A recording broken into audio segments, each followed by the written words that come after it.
bem. Hoje o nosso programa, Paulo, é para os grandes apreciadores de uva. Vê só que chique. Mas a uva... Ou estou errado? Não estou errado. Uva em formato líquido. É um detalhe que depois tu vai explicar para nós. Tá? Mas antes de conversarmos com o Luiz Fernando, que você já conhece, Paulo, por favor. Depois nós vamos falar sobre a uva líquida. Isso. Decore, Sabor e Companhia Pimentões Coloridos, sem agrotóxico, produtos deliciosos por natureza. Irmãos Boni, esquadrias de madeira e móveis planejados. Majob Link, provedor de internet para São José do Sul e municípios circunvizinhos, tecnologia em fibra ótica. Agroturismo FIR, certificação orgânica em horticultura e moranguinhos. E uma vez por mês com café colonial, reserva antecipada. Casa 470, vinhos finos e Weinbar. Os melhores vinhos na nossa ou na sua casa. E Prefeitura Municipal de São José do Sul. Ok, obrigado, Paulo. Já voltamos. Não sai daí.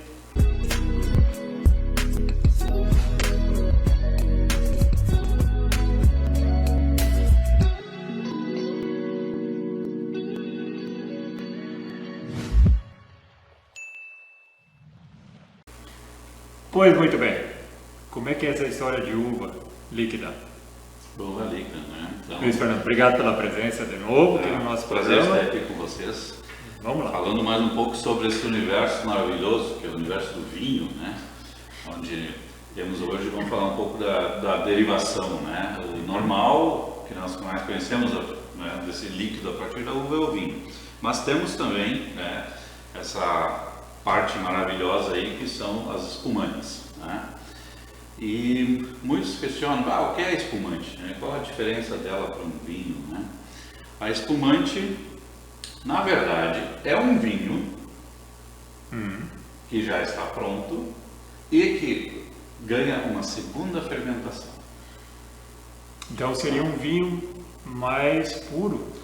Não, assim? ele é um vinho mais elaborado, digamos mais assim. elaborado. Tá? O que acontece? Como é que a espumante é feita, né? Tem dois principais métodos, tá? Mas em ambos, o que acontece? O vinho está pronto, né? Ficou pronto de uva Chardonnay, vamos dizer assim, que é uma das mais usadas para o espumante, né? E aí ela recebe um licor de tiragem. Esse licor é composto de leveduras e de açúcar. Normalmente açúcar refinado de beterraba. Por que isso? Para que ele consiga fazer uma segunda fermentação. Ele precisa do açúcar e da levedura. Tá? E acrescentado esse licor de tiragem, aí nós temos dois métodos. O método Charmat, que é um método mais rápido de produção da espumante, onde isso vai para dentro de um tanque de inox autoclavado, fechado, tá? E ali essas leveduras vão agindo, transformando esse açúcar novamente em gás carbônico. Ele é como é autoclave, é com temperatura quente, então. Exatamente. Tá? E aí essas leveduras vão criando gás carbônico, né? E como ele não tem para onde ir, porque está lacrado no tanque, esse gás acaba se misturando com a bebida. O que gera depois as famosas bolinhas que estão ali dentro, que é o perlage, né? Que eles chamam de perlage do espumante, né? Então pode às vezes ser de bolhas mais finas, mais grossas, depende daí até do método, né? Mas o Charmat é o mais rápido. Então depois sai desse tanque, é filtrado, engarrafado e vai para o mercado. Tá? E depois temos também o método tradicional, né? Que é o champenoise. Esse método já é um pouco mais elaborado, porque a segunda fermentação ocorre na garrafa. Então, depois de acrescentado o licor de tiragem, vai para a garrafa. Então, essa fermentação ocorre ali dentro da garrafa. Quando termina o açúcar, termina a fermentação e as leveduras morrem e viram as famosas borras. E essas borras daí ficam em contato ali dentro da garrafa com o líquido. E elas vão liberando sabores mais complexos para a espumante. Tá? Depois de um tempo, depende daí de quanto tempo a vinícola, o enólogo quer deixar essa espumante nesse processo, né? Pode ser meses, pode ser anos. Essas Não bovas... existe um prazo mínimo e máximo? Não existe prazo mínimo e máximo. Depende da qualidade. Terminou a fermentação. Depois dá o tempo que dá a saborização. Né? Exatamente, o tempo que quer dar a saborização. Então, às vezes tem espumantes com 12 meses, 24 meses, 48 meses. Eles chamam de autólise, que é esse processo depois de contato com as borras. Só que essas borras têm que ser eliminadas para o espumante não ficar turvo. Então, depois tem um método que é usado, que as espumantes são colocadas inclinadas, para que essa borra toda vá para o gargalo da garrafa. E depois elas são giradas, sempre um quarto de volta, todo dia, até que toda essa borra desça para o gargalo da garrafa. Isso pode levar mais de mês. E uma vez que as borras estão no gargalo da garrafa, elas têm que ser eliminadas. Então eles congelam no gargalo, abrem a garrafa e a pressão do gás que está lá dentro, que foi gerado, né, com a fermentação, expele essas borras. Aí é posto um outro licor, que daí acrescenta açúcar e vinho, para daí determinar se aquele espumante vai ser um brut, extra brut, um demi-sec. É o licor de expedição. Daí vai ser determinado quanto ele vai ter de açúcar ou não. Sim, porque o brut e as outras variações dependem da quantidade de açúcar. Da quantidade de açúcar, exatamente. Claro, temos um espumante muito conhecido que é o moscatel, né? Certo. O moscatel a uva moscata é uma uva mais doce, então nós temos pouco acréscimo de açúcar. Mas todos os outros têm açúcar, inclusive a extra brut, só que é um percentual muito pequeno. Né? E aí, nós temos, muitos chamam, até perguntam assim, pô, mas aqui a gente chama de espumante, né? Champanhe, né? Ah, sim. Champagne, na verdade, é uma região produtora da França, tá? Muito famosa, que ela ganhou, né, uma disputa que teve muitos anos atrás, só ela pode usar o nome de Champagne para os espumantes. Todos são espumantes. Ele é um espumante normal. É um espumante normal, como os nossos, só que lá ele pode ser chamado de champanhe. Quer dizer, quem produz lá pode chamar de champanhe. Então, champanhe, nesse caso, é mais a origem. É a origem. Do que o produto. Champanhe é um espumante fabricado na região de Champagne, na França. Tem uma questão parecida, que é o queijo parmesão. Sim, que são denominações de origem. De origem. Exato. E nós, no Brasil, fabricamos muitos queijos, até melhores do que com o tempo foi melhorando. E hoje os queijeiros não usam mais esse nome parmesão, eles usam o nome da região, principalmente de Minas, estão começando a tradição da produção. Queijo de Minas. Exato, e nós temos outras regiões de origem, por exemplo, na Espanha tem os cava, são espumantes cava, que também é de uma região, e eles podem ser chamados de cava. E os prosecos na Itália, todos são espumantes, feitos de uvas diferentes. Se pegar os nossos tradicionais, normalmente são de uvas Pinot Noir e Chardonnay. Certo. São as uvas para o espumante. Em cava já é Xarel, entre outras. E a Prosecco já é a uva Glera. Então são também características de cada estilo, de denominação de origem. Esses tipos de uva, qual é a diferença delas? É a cor, o doce? Cor, doçura, propriedades, que tipo de propriedades elas podem trazer, tanto ao vinho quanto ao espumante, de florais, de frutas e tudo mais, de acordo com as suas características. A Pinot Noir é uma uva tinta, e ela é usada para fazer espumante, só que daí sem a casca.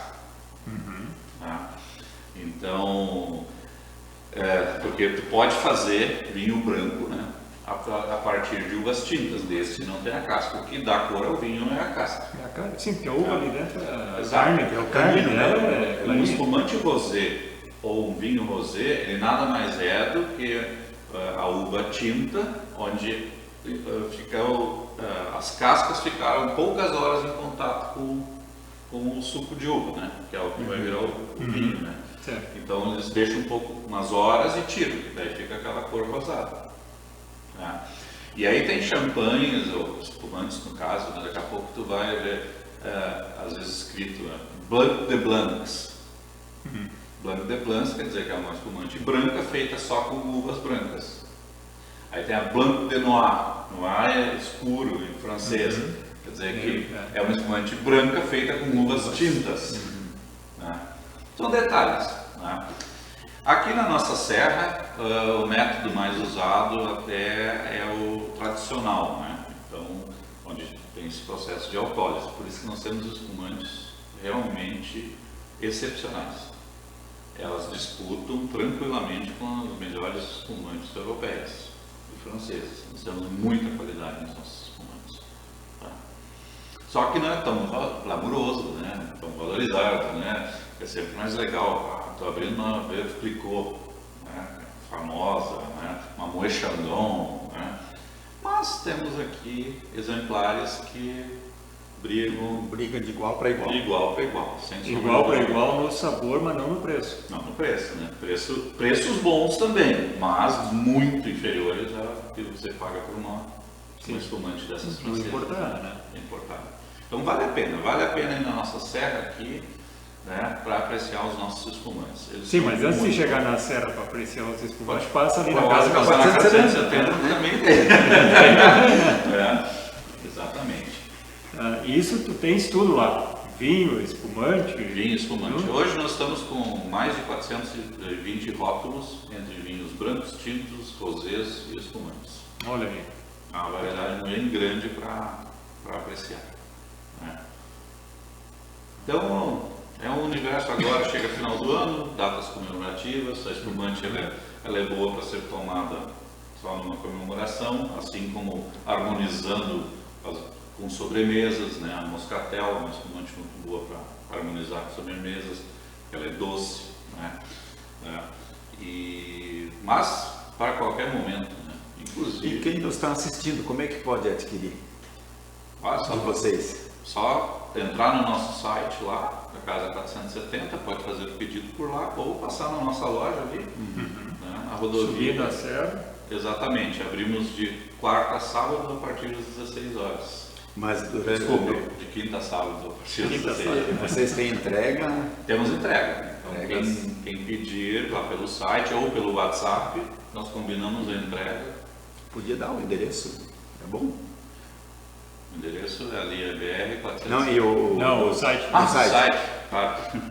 É casa470.com.br. casa470.com.br. E o WhatsApp? 99932-1033. Anotaram na agenda, né? Tá anotadinho na agenda? Senão, não, mas... Tá, fala de novo. Agora eles pegaram a agenda de gente. 99932-1033. Isso aí. Então tá, o que mais temos de novidade lá? Vinhos do Porto. Vinhos do Porto. Vinhos do Porto. Porto de Rio Grande? Ou... Não, Porto de Portugal. Portugal. Cidade do Porto. Opa, opa. Na verdade. Esse tem fama, não sei se ele é tão bom assim. Por mas que ele tem vinho fama. do Porto? Exatamente, vamos Chegamos lá. esclarecer isso, né? O vinho do Porto, na verdade, é um vinho fortificado. Tá?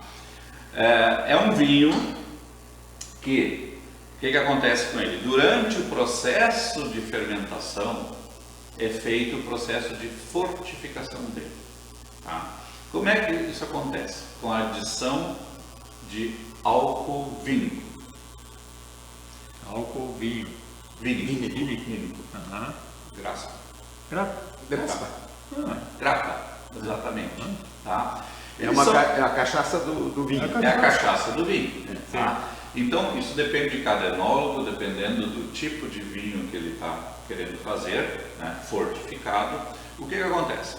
Como normalmente o teor alcoólico do álcool vinícola gira em torno de 70%, quando ele é acrescentado, ele mata as leveduras. Elas não suportam esse nível esse teor de álcool. E aí o processo de fermentação é interrompido. Tá? Então eles escolhem o momento para interromper. Tá? Então o que acontece? Normalmente o vinho está ali com 6% de álcool pela fermentação natural já. Daí eles acrescentam, ele sobe daí de 16 a 20% de álcool. Mata as leveduras e sobra o açúcar residual. Esse açúcar residual vai dar o docinho do vinho do Porto, né? Que ele fica licoroso, né? Ele é um vinho que pode ser bebido como aperitivo, né? Como um licor após as refeições, ou até durante. Pois é, porque o vinho do Porto, pelo que tu estás explicando aqui, ele dá uma tonturinha a mais. Ele já vem com uma tonturinha a mais. Sim, porque o nível de álcool dele pode variar de 16 a 22% de álcool, né? Então, contra 6% do vinho normal. Não, o vinho normal ele fica normalmente entre 11 e 14. Né? E o do Porto, então, chega a esses níveis mais altos, né? Por causa desse processo, né? Que é acrescentado álcool e açúcar, né? Nesse momento. E a lenda reza, né, que isso acontece. Como é que ele surgiu? Que quando os ingleses compravam muito vinho de Portugal, e para esse vinho não azedar no transporte, eles adicionavam conhaque. Conhaque, sim, tinha uma graduação de álcool alta, né? Para manter ele. Na verdade, para mantê-lo durante o transporte, porque era demorado naquela época, né? Então, reza a lenda que foi assim que ele surgiu, né? E o que acontece? O vinho do Porto, apesar de ele se chamar Porto, que é a cidade do Porto de Portugal, na verdade ele é produzido na região do Douro. Ele só pode ser produzido na região do Douro, que é uma denominação de origem em Portugal. Mas por que Porto? Porque eles colhiam no Douro, né, fabricavam, escoavam pelo rio Douro até a cidade do Porto, onde ele era então, né, envasado e distribuído principalmente para a Inglaterra. Então é um vinho do Porto, é um vinho do Porto. E aí ganhou o nome de vinho do Porto. Existem outros vinhos fortificados, né? Na Espanha é o Marsala, na Ilha da Madeira que é o Madeira, que são vinhos iguais, porém não podem ser chamados de vinho do Porto, como champanhe. Sim, também é uma espumante, mas champanhe é champanhe. Exatamente. Eu sabia que ele vinha da região do Douro. É só de lá que vem? Só de lá que pode ser. E aí tem sempre regras, né? Tipo, pode ser feito com essas uvas, né? Tem regras para isso. Como a lei da pureza alemã da cerveja, tem que fazer dessa forma, né? Então, tudo isso. Então, e os vinhos do Porto, eles podem ser brancos, inclusive, também, rosés, né? E depois que eles terminam, né, o processo, né, de fermentação, fortificação, eles vão para barricas de carvalho, né? E aí eles permanecem lá de acordo com o tipo de vinho do Porto que eles querem fazer. Porque tu tem os dois mais famosos é o Ruby, né, que eles dão a denominação de Ruby, e o Tawny, né? O Ruby ele é o mais jovem, ele fica pouco tempo na madeira, né? Então ele é de consumo mais rápido até, né? Tu abre e tu deixa lá um tempo, pode deixar umas 2 semanas aberto sem problema, até porque tu não toma numa quantidade igual a quando tu toma um vinho normal, né? Tu toma em doses menores, em taças menores de preferência para sentir bem os aromas. Então o Ruby é de consumo mais rápido e fabricação mais rápida, liberação para o mercado. Já o Tawny ele fica mais tempo em barricas, anos, né? E aí é interessante, né? Que quando eles depois vão engarrafar, muitas vezes eles pegam de pipas de barricas de vários anos diferentes de envelhecimento. E aí começam a surgir os Tawny, 10 anos, 20 anos, 30 anos, 40 anos. Mas ficou 40 anos em barrica? Não. Aí é outra coisa engraçada, né? Tem um comitê que se reúne Aí eles dizem, foi pego tanto aqui, tanto aqui. Então são 40 anos. Eles decidem. Simplesmente assim. Eles somam a idade das barricas e olha a velocidade do vento, para que lado está apontando. Isso aqui é 30 anos. Eu sei que até um quesito que é usado para essa denominação, até a idade da pipa. Sim, exato. A idade então, da madeira. É uma avaliação que é feita por esse conselho, esse grupo que determina daí, né, que quantos anos, né, sai essa rotulagem. Né, sim, mas isso aí, vamos dizer, é uma comissão que define para todos os produtores. É a mesma comissão. Sim. Corre o risco, então, de ter alguma... Corre. Como é que eu vou dizer? Né? Suborno por aí, daqui a pouco. Porque só afeta o preço, né? Sim. Né? Exato. Exato. Tem mais algumas derivações, tem o LBV, lei todo, quer dizer, uma safra que foi engarrafada muito tarde, né? Tem outras denominações, né? Mas basicamente fica no Rupi, no Town, né? E nos tintos. E ele é um vinho que eu recomendo até as pessoas experimentarem com queijo gorgonzola. Que é aquele cheiro dos fungos, né? O queijo azul, né? Fica uma delícia a mistura do gorgonzola com o vinho do Porto. Então, tá aí a dica. Vocês têm queijos lá também? Não, atualmente não. Estamos trabalhando só com vinhos, né, espumantes, tudo, azeites e as cachaças Hartmann, né? Fazem parte lá do nosso portfólio, né? Sei. Boa cachaçinha. É que os queijos estão bastante agora, os queijos brasileiros estão ganhando muitas medalhas no mundo de qualidade. Inclusive queijos da nossa serra aqui também, agora estão entrando bastante. Antes era só mais Minas, depois entrou o norte de São Paulo e agora o Rio Grande do Sul também está. Tudo que se Paraná se faz um investimento, né, tanto em tecnologia, conhecimento, né, tendo matéria-prima boa, né, se conseguem bons produtos, né. Hoje a nossa própria indústria vinícola está melhorando bastante, né, que no início só se produzia uva aqui na Serra Gaúcha, né, e que não é um clima mais adequado para a nossa uva tinta, porque é muito úmido, né, então chove demais aqui. Então agora muitos produtores já estão plantando barreirais, né, já estão colhendo e fazendo vinhos na região da Campanha, né. Então nós temos ali por lado de Dom Pedrito, né, tem a vinícola Guatambu que já está fazendo vinhos excelentes. Aqui em Encruzilhada do Sul já tem muitos vinhos plantados. Aí estão usando as técnicas novas, né, que é despaldar, né, que as barreiras ficam baixas, a uva recebe mais sol, que é importante, o sol é muito importante para a uva, né. Nós tivemos as últimas 2 safras muito boas aqui no Rio Grande do Sul, porque foi muito seco. Em verão seco, vai dar uma safra excelente com vinhos muito bons. E o frio tem a ver também com a uva? Sim. O frio ele tende assim, você tem vinhos mais frescos, né? Então o frio é melhor para a uva branca. Para a uva tinta não. A uva tinta quer calor e sol. Então nas regiões do mundo, né, elas são um pouco divididas. Quanto mais perto do Equador, tenta-se plantar mais uvas tintas e mais longe do Equador, uvas brancas, né? Por quê? A uva, quando ela começa a se desenvolver, né, ela tem muita acidez e pouco açúcar. Né? Então ela é muito ácida. Então em climas mais frescos, que não tem calor, essa acidez ela se mantém muito alta e pouco açúcar também na fruta. Né? Então normalmente um Sauvignon Blanc, né? O Sauvignon Blanc vem normalmente de áreas mais frias. Tem uma acidez muito alta. Né?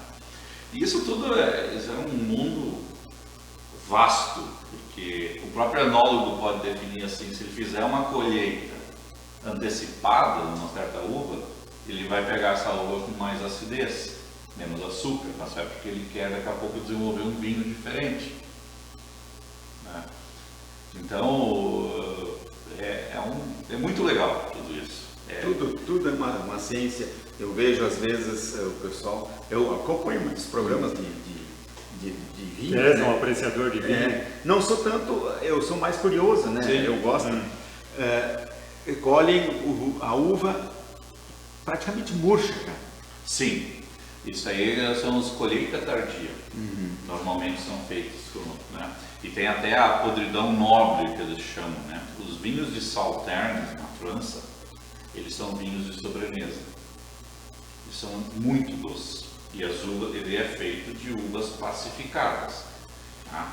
Então elas podem ser tanto de colheita tardia, que daí elas ficam no pé murchando, ou já colhidas e deixam elas realmente pacificando, ao ponto de apodrecer, que eles chamam de podridão nobre.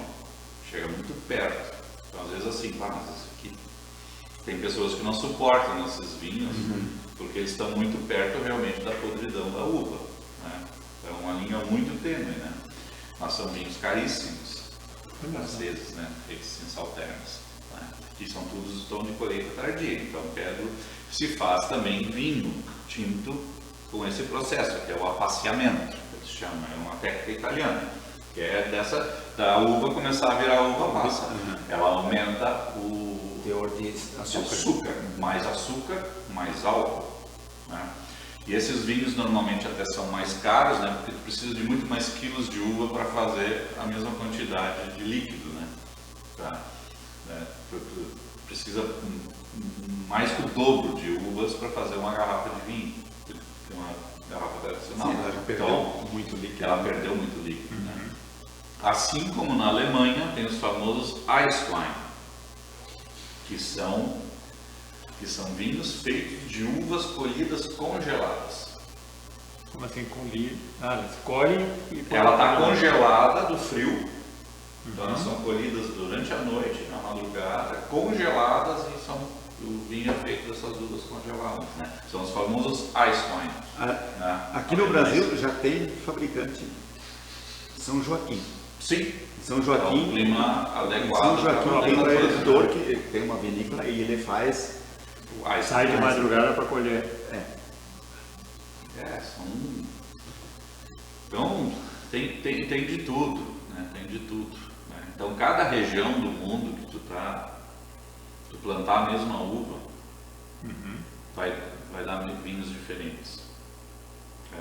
Se eu plantar uma Cabernet Sauvignon aqui em Montenegro e plantar ali em São José do Sul, vai ter diferença.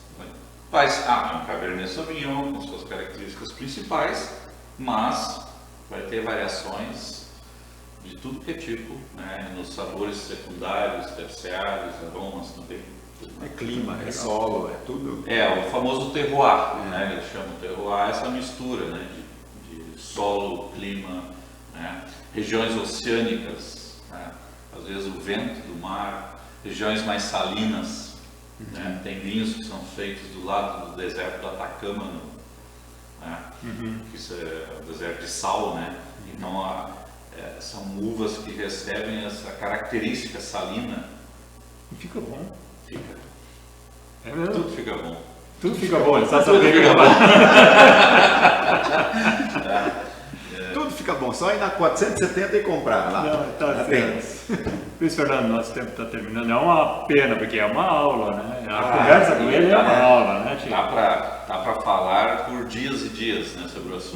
Mas falar de uma forma interessante porque gosta do assunto. E quem quiser conhecer um pouco mais, passa lá na loja, estou sempre por lá e sempre disposto a passar toda a informação, matar a curiosidade das pessoas, né? Legal. E para quem não pegou o endereço, pode entrar em contato conosco do programa, Sim. que a gente encaminha também, né? Não tem E problema. quem quiser na loja, é só colocar lá no Google também, ou no Waze, ou no Google Maps, casa 470, que Chega lá, né? Chega lá. O Google já sabe onde é que fica. Sim. O Google já sabe onde é que fica, só falta vocês saberem agora. Tá? Luiz, muito obrigado. Eu que agradeço. Pela aula, pela presença. Tá? e pelo apoio no programa também. Perfeito. Paulo? E, falar em apoio, nós vamos agradecer a Decor Sabor e Companhia, Irmãos Boni, Esquadrias e Madeira, Majob Link, provedor de internet, Agroturismo FIR, a 470, a nossa Casa dos Vinhos, a Prefeitura Municipal de São José do Sul. Muito bem, semana que vem estamos de volta. Não esqueçam, vamos tirar São José do Sul, vamos colocar São José do Sul no mapa, tirar do anonimato e colocar no mapa. Até semana que vem, pessoal.